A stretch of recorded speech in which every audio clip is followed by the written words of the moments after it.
Hey guys, welcome back sa aking YouTube channel guys. Ako po si Clarkin Tabalanza. And today guys ay mag-assemble tayo ng electric fan dahil nilinis to kanina. So, assemblin na po natin. Itatarap lang po natin yan. Iharap lang po natin yung electric fan natin.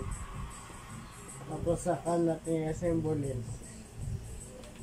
So, iharap lang natin. Okay. Yan. Harap na.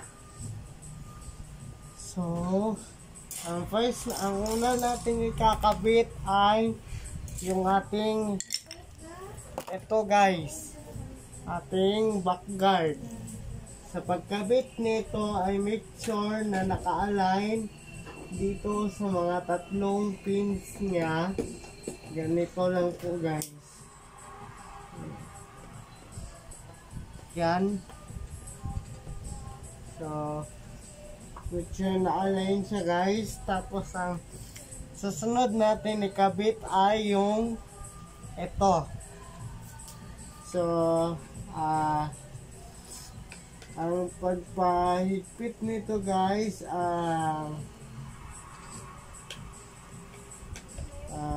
clockwise. So, ang pagpahigpit nito ay clockwise. Yan. Oops. Huwag din naman masyadong higpitan guys, para hindi malosted yung ating guard nut. So, ayan na siya guys. Naikabit na natin. So, sabi ko nga, make sure na naka-align itong mga butas dito. Tapos, saka nyo ilagay dito. Yung nut.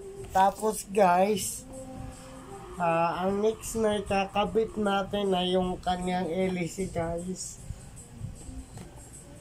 So pagkabit naman ng hélice guys ay make sure na nahanap nyo yung flat side sa ating shafting. Kung nakikita nyo, ayan guys, hindi nyo makita kasi lapit ko konti. Yan guys. Dapat guys mahanap nyo itong shaft. Tapos saka nyo ilagay yung kanyang blades. Abigit. Yan. So make sure na nahanap nyo yan. Yung flat ng ating shaft. Kita nyo yan.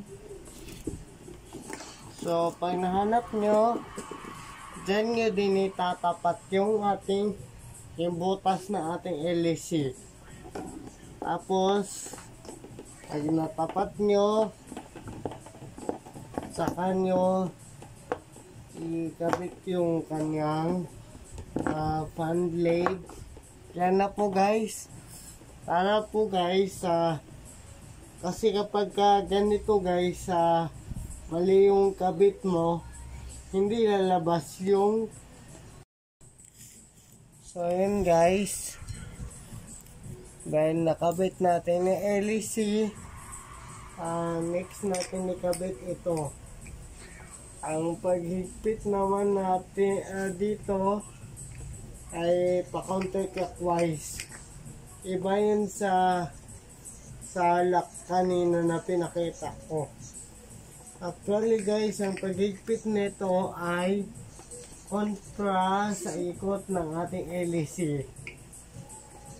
Kasi pag ikot, yan, hihigpit yan.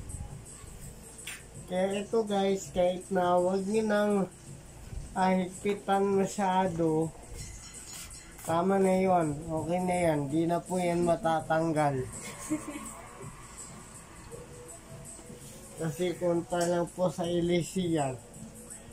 Tapos guys, ang next natin ikakakabit ay ito. Sa pagkabit naman ito, dapat isabit nyo dito sa itaas. Ganyan dapat siya guys. Tapos tong mga lock niya guys is itulak nyo kabila. Ganon din sa kabila. Hirap. Mabigat kasi itong electric pan. So, next ito. Last. Yan. Kabit. Yan ay kabit ko na. Yan na siya guys. Why do you let him? Naayos na. So yan na guys, na-assemble na natin. Medyo natumbal lang kasi yung ating camera. Why would you let him? Hindi mabalance kasi. So yan na siya guys, assemble na ang ating electric fan. So, thank you for watching guys. Please like, share, and subscribe and comment to my YouTube channel guys. Thank you.